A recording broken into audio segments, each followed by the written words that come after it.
Hi there. First, have you ever lost a family member or friend, and the loss stayed with you in ways you never thought it would? That is my reality.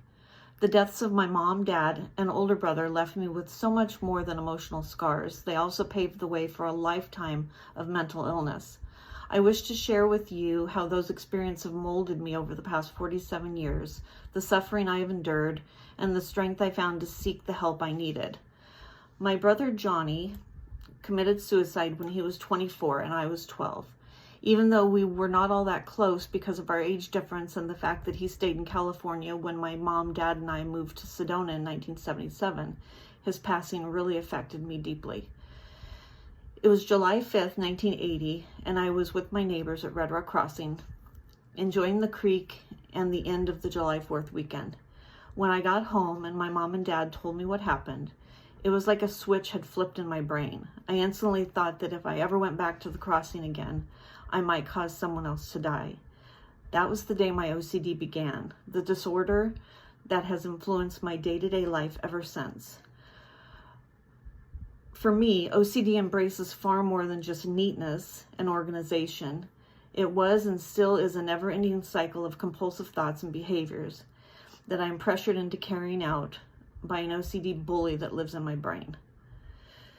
I had excessive hand washing, counting, touching, and other rituals I did nonstop, and I still do to this day, to fight off something negative from happening.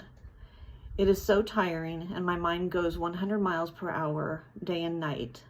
As life moved forward, it began to get even more difficult. On January 7th, 1985, my dad passed away from an unexpected heart attack. It was my junior year of high school, and I was returning to school after winter break. My stomach hurt when I arrived at the bus stop, so I walked back home. I remember sitting with my dad at the kitchen table as he drank coffee, smoked a cigarette, and read the paper, which he did daily. We chatted a bit, and I told him I loved him before heading to my room to lie down. I came back to the kitchen later to get something to eat, only to find his head on the table and his arm down as if reaching for the fallen newspaper. I yelled for my mom. He looked gray, and my mom and I knew he was gone, but the paramedics worked on him the entire way to Cottonwood. That night, I had a strange tightness in my throat and a heaviness in my chest. I was afraid to go to sleep, as I thought that if I did, I would die. That scared me. My dad's death marked the start of my battle with anxiety and panic. I know that the Lord allowed my stomach to hurt that morning so I could go home and tell my dad that I loved him one last time. I miss him so much. Then on May 21st, 2003, my mom passed away from metastatic breast cancer. After years of remission, the cancer that had first been discovered in 1988 returned. This time, it was in her skull and liver.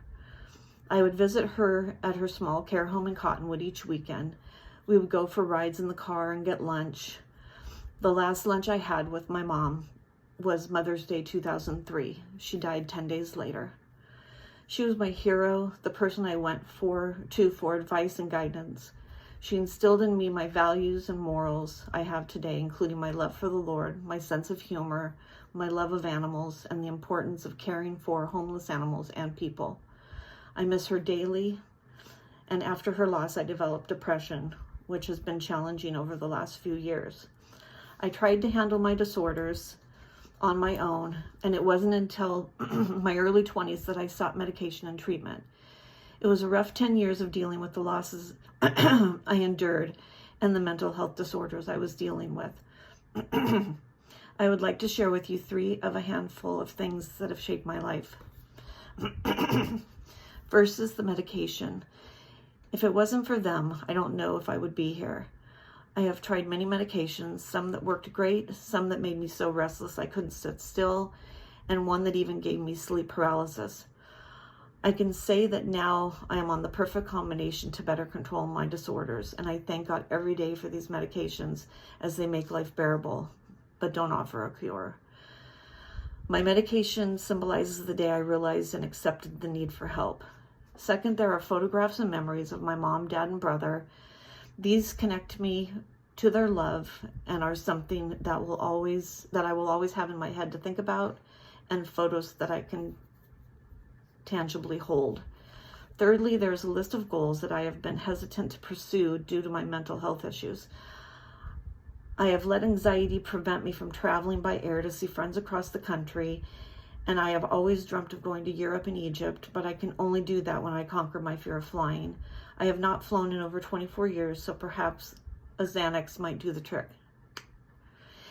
All these things represent my journey from age 12 to now and beyond.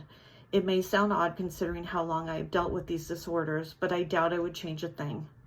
This is who I am, and they have helped me gain perspective, empathy, and resilience.